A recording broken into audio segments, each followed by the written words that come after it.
Well, after a chaotic 4th of July weekend, putting the mast up and down a few times, we made the decision to look for a marina. An affordable marina. FYI, there is no such thing. Who would have thought that living in the low country of South Carolina, 15 minutes from the ocean and 4 miles away from the beautiful May River, with water all around us, we would have trouble finding a place to dock our boat? We certainly didn't. We decided to start looking in Bluffton, where we live. Bluffton runs along the May River. It's huge. Unfortunately, the only boats you will see docked there are the ones belonging to the homes that run along the river. Each home has its own dock. So we decided to head up towards Beaufort, thinking it would be less expensive than looking at a marina on Hilton Head Island.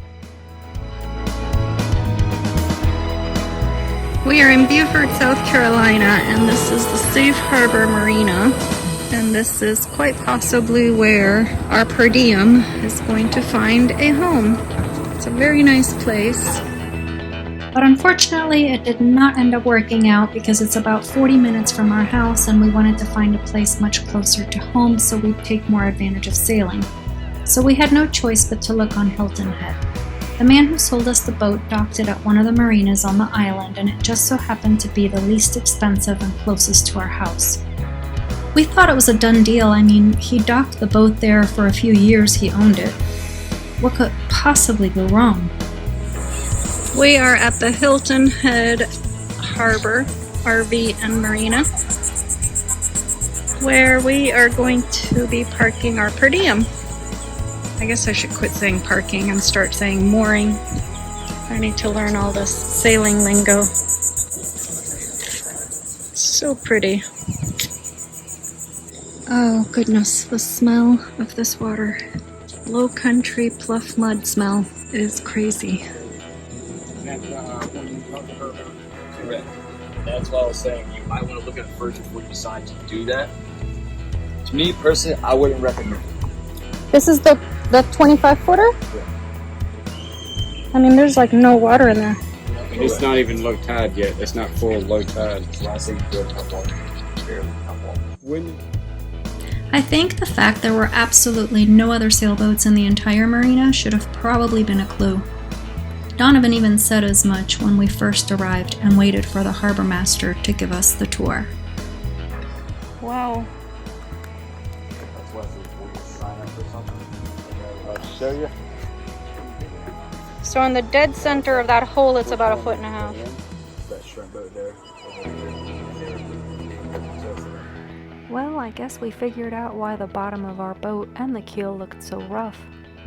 Apparently the boat was docked in 18 inches of water at low tide, so the bottom was basically buried in low country stinky pluff mud. So that was a bust. Our next choice was more expensive, but the location was still pretty good and the price was bearable. Checking out Skull Creek Marina today so that we can find a place for our per diem. Feeling like we may be a little out of place over here. Lord, look at those boats. Woo! I'm drooling. This marina is located in a very nice gated community on the island. In terms of security, we were not going to do much better. How long have y'all lived in Bluffton? 3 years. Oh, nice. Yeah, okay. And now we bought a boat. Yeah? You got it. Yeah. Bought a beginner sailboat. Okay. This is our practicing for retirement sailboat. Yeah, sure. For one of those. Sure. Eventually. Folks that they have like 99-year leases. All the marinas in the area are basically anywhere between $12 and $16 a foot, with the $12 per foot rate available if you sign a long-term contract and prepay for the entire lease. Safe Harbor Skull Creek offered us the smallest slip they have, which is 25 feet, so we prepaid for 6 months based on a 25-foot slip. Yeah, sorry. This guy's been cruising around this morning with a water plane. He's been coming down, turning around and landing right out here. Awesome. He's going twice this morning. practicing maybe, or? Yeah, I thought you go. I think so. Well, he's been putting down and then cruising and then taking off.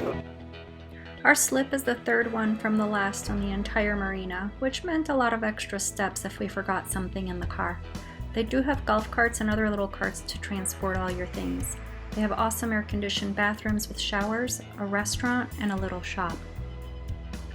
I think it's going to be money well spent considering the mast is always going to be up, the boat will always be put together, saving us a lot of time, and we will definitely take advantage of sailing a lot more often.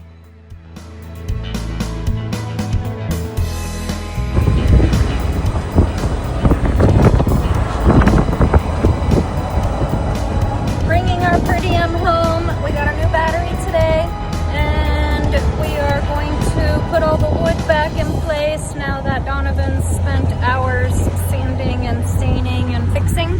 And we're going to test out the motor in the next 2 days or so, and hoping to get her in the water within the next week or two. Spoiler alert, that didn't happen.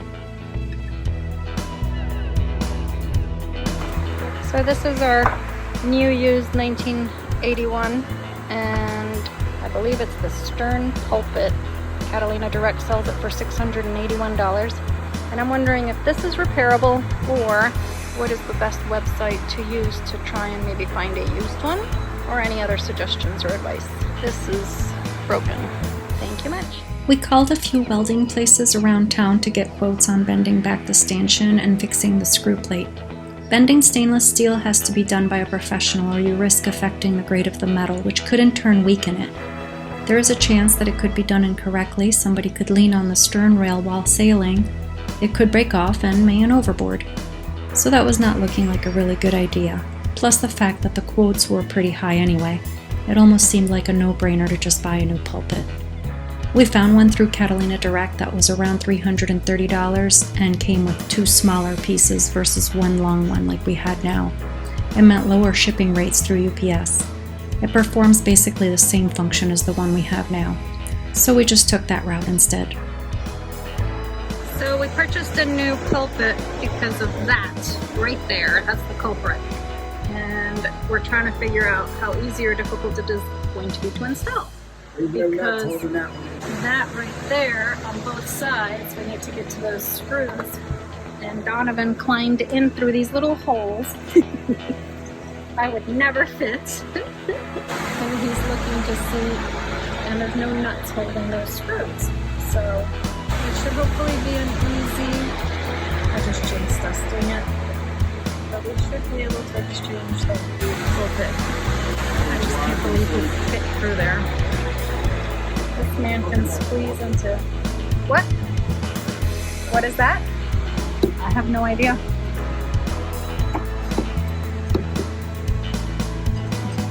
I have no idea.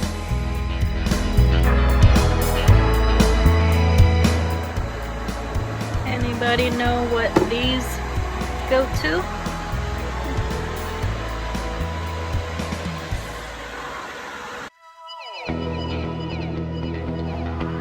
After a wonderful day of golfing in beautiful Iowa on our day off, I've got some questions for you. Okay. The first one is, do you remember when we saw these little wires sticking out of the fiberglass on the back of the boat? They were coming near the engine, and you were wondering what they were for, and we put a message on Facebook. What were they for? They are to charge the battery. So on the back side of the motor, there's these 2 wires that they were actually plugged in together, so you don't have to use the battery to crank it. So you unplug that wires that are plugged together on the back of the motor, and then plug the wires into each one of those that come off the boat, and then they can charge it. It's kind of like on a car, like you have I guess like a starter. So it's basically what it would be. But since we got the solar panels, then do we need that? No, we don't, but I mean, it doesn't hurt. Did you hook it up, or is no, it still I still just have loose? the 2 wires together. Okay, so once we're home, you're gonna hook those up. So then we'll have. We shouldn't have to, because the motor. Remember, we left that solar panel on. Yeah. So we really don't need them. So they're just gonna sit there and just do nothing. Yeah. Okay. We are guessing that these little spots right here were old mounts, maybe for another motor. And so now they've got little wood pegs which poke out on the other side, and it just looks to me like a leak waiting to happen.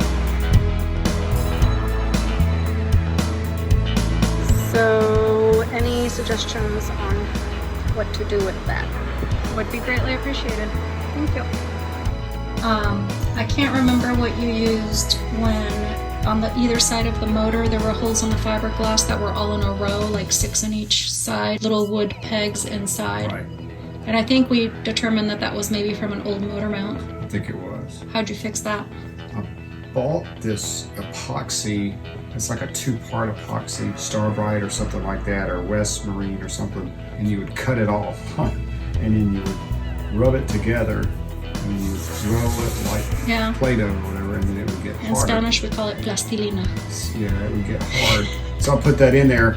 Once you got it really good and ready to put in there, it was all white. So and then you could sand it later.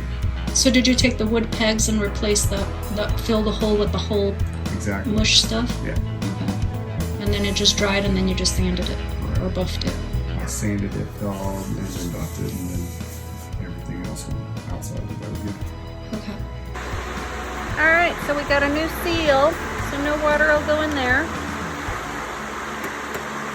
Very nice.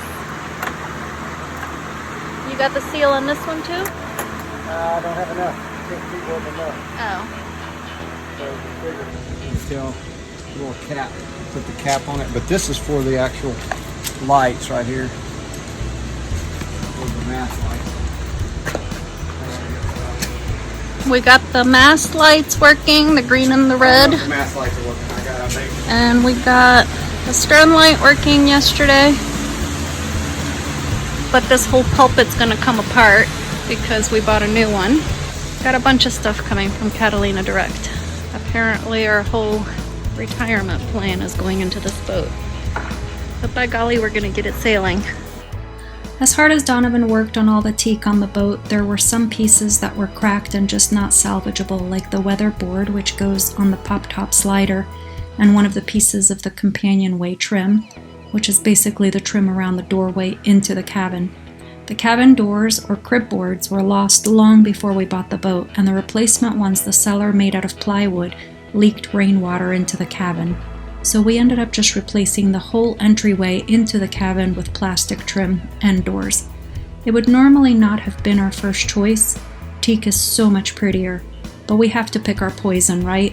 We either spend all our money now and get this boat looking spectacular, or we get it into an acceptable overall shape, use it to learn to sail, sell it, buy a bigger boat, and then spend all our retirement savings. What did we get? What did we get? Well, we got our boards. The crib boards?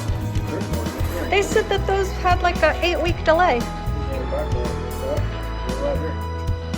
So we ordered a bunch of stuff from Catalina. These were on back order and everything else was gonna come soon. And we ended up getting them first. What else is in there? That's the $97 shipping box, everybody. $97 to ship this box. How heavy was it?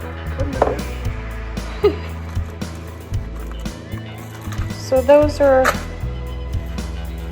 what is that? Oh, is that for the windows? That's the kit to seal the windows. Threshold, so this must be for the sides. Companionway trim. Oh, there's the pulpit, stern pulpit. Look at that. That's tiny. It's like Catalina just threw up all over our dining room.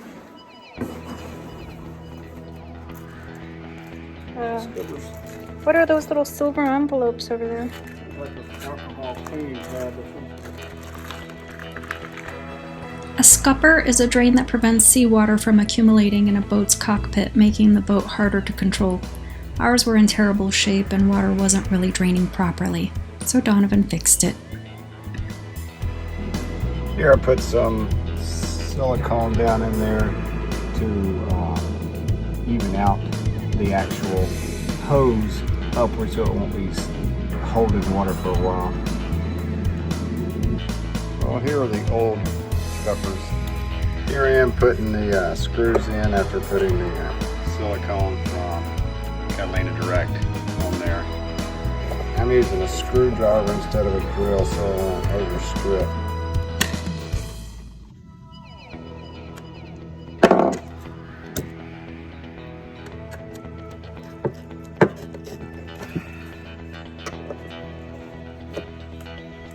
Here we go. They are in there. Fix It and Sail It by Brian Gilbert is a great little book. Sometimes it's easier for us to understand how to do something by watching someone else do it on video. This is one of the reasons why we are making this series, but sometimes you just cannot substitute a good book with a video. This is what the Amazon description says about this book. Veteran sailor and journalist Brian Gilbert shows you how to select and inspect a boat, then restore it from keel to rigging. Gilbert's step-by-step instructions guide you through every phase of the restoration process, from repairing keels, hulls, ports, and cabins to painting, wiring, and sealing. You'll learn how to evaluate, repair, and replace hardware, upholstery, canvas work, and more. Profusely illustrated appendices give you a vivid picture of the costs, tasks, and labor involved in an actual restoration project. Appendices? Whatever.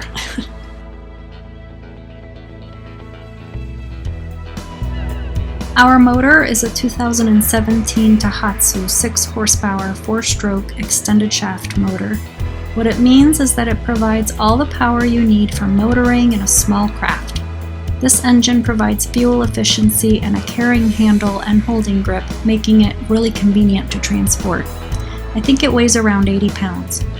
Our Cat 22 needs a long shaft because the top of the transom to the bottom of the keel is over 20 inches. You have to have the right length for the engine to operate efficiently and safely. You shouldn't store your motor on the floor when it's not on the sailboat. It should be on some sort of mount. Like that, you can work on it and it's easier to store. You can buy stands for them, but they're easy to make. Donovan built one for our motor and he got the idea from thestingysailor.com. More to come on that website. It's basically Donovan's Bible. What did we do to start the motor? That's right. How did we, because we wanted to make sure that the motor cranked before we put it on the boat and the boat in the water and then got nowhere. So you built an awesome stand. And then we did what with it? We connected a garden hose up to the motor, and there's a adapter that you can use to plug into the bottom of the motor that connects to a garden hose, and it runs fresh water through it to clean it as well. And we have to put the bottom where the water comes in, where the propeller is. There's a place right above that where you can tape or something to cover that up so it won't be trying to pull in water or whatever. So I did that. I didn't need to do it because it was pulling water out of the hose. The first time that we tested it on our driveway on the stand, what else did you do to the motor? Did you have to add any oil anywhere? No. We put the additive that you put in your gas so it won't sit. Yeah. And if it sits, it won't. But I used some of that, plus all it did was pulled it twice and it cranked. I know, that was pretty cool. So yeah. Awesome. Thank you. You're welcome. You can take your hat off now and chill. I know, I haven't turned it off yet. I'm still videotaping you. Now people get to see you without your hat on. You're still cute.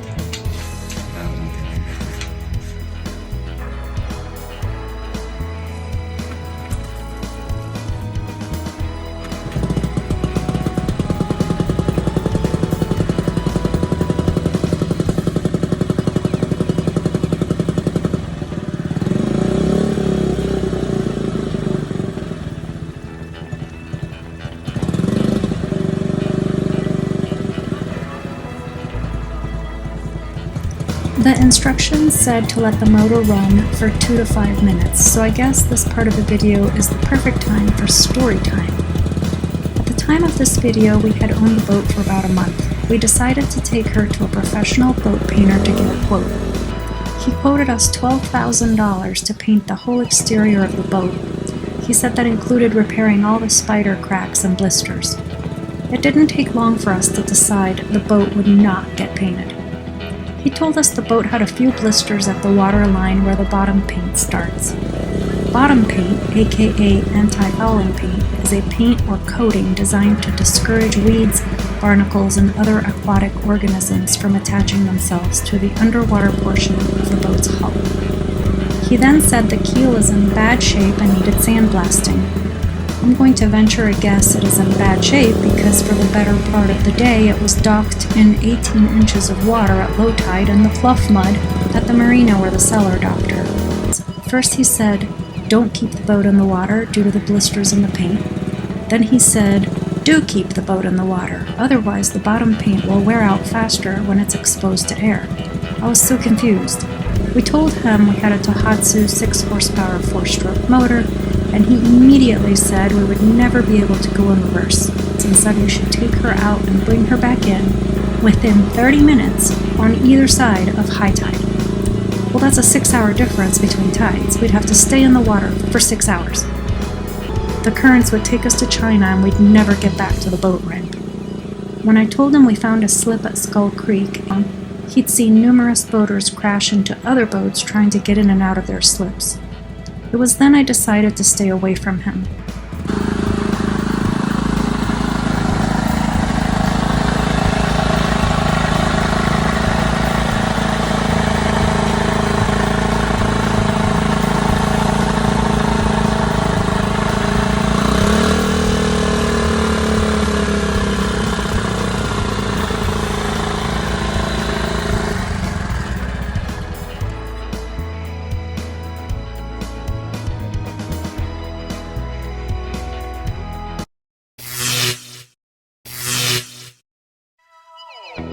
We will now touch on some of the electrical mess we encountered, as well as the thingamajiggers we found we had no clue what to make out of. We just followed the wires and tried to figure out what they were all for. Like this transducer, for instance. WTF is that for? We now know. This is the original wiring that comes with the Catalina. Yeah, this is from the Catalina Sailboat owners. It's just showing you the different wiring, and then it's the wire going up to the mast. So that's what you're gonna use. Well, that's four wires. We've only got 2 going up there. That's so you can have an extra light on there. That's what I was wanting to do. I don't need these starter and stuff like that, but I want to get your battery hooks up. One goes to this one. You got a negative distribution bus that it separates it. I mean, I'm not that familiar with it, but I'm just gonna use it for my wire. Our boat came with an EverStart battery, which we later found out is nicknamed NeverStart. I find this odd considering the sticker on it said 2011 and it actually still works 9 years later. We got another one just to play it safe. We got it at West Marine and it's called a dual-purpose flooded marine battery. It's ideal for boaters who need power for power-hungry electronic accessories. And it has a no-spill design to prevent leaking acid. We also bought this 12-volt, 10-watt solar battery charger and maintainer solar panel to keep the batteries charged, though at this point we haven't really used it enough to really give any kind of opinion on it, so that will come later.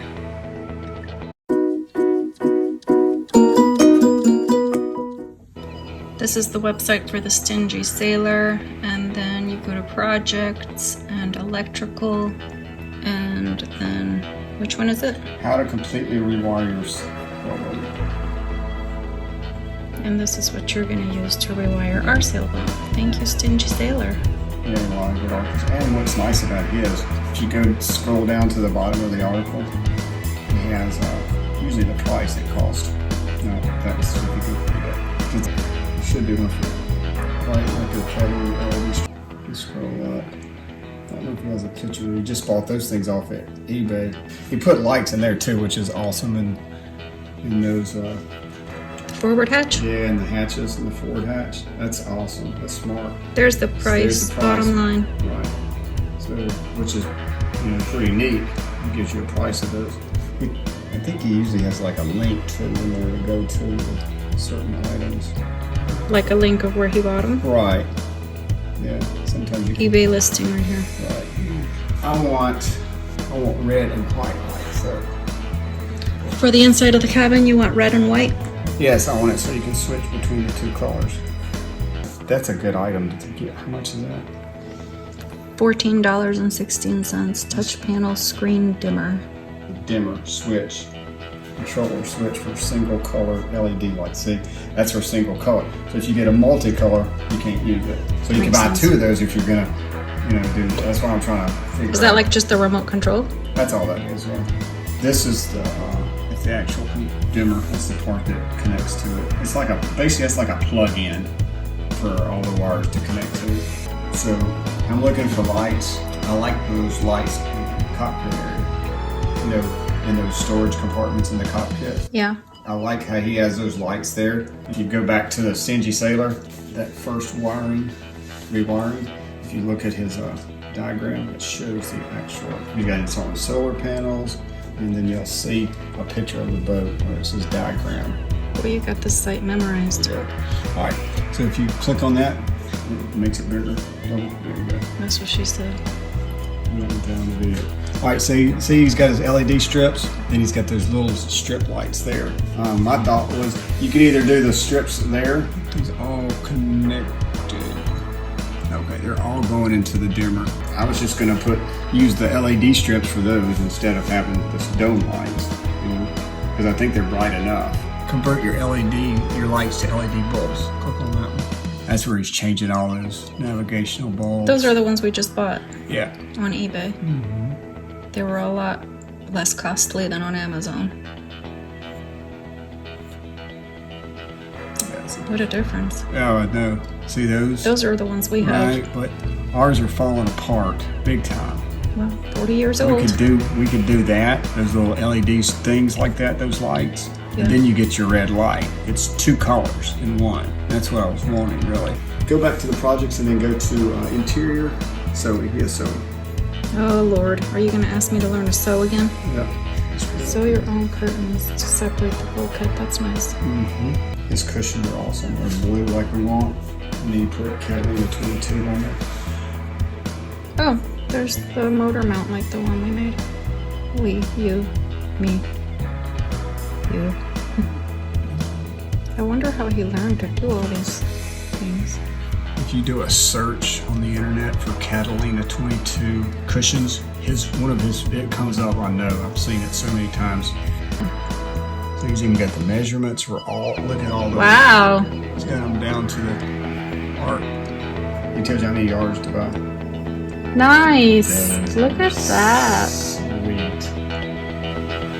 Go Stingy Sailor. Dang. Impressive. A lot of learning to do, babe.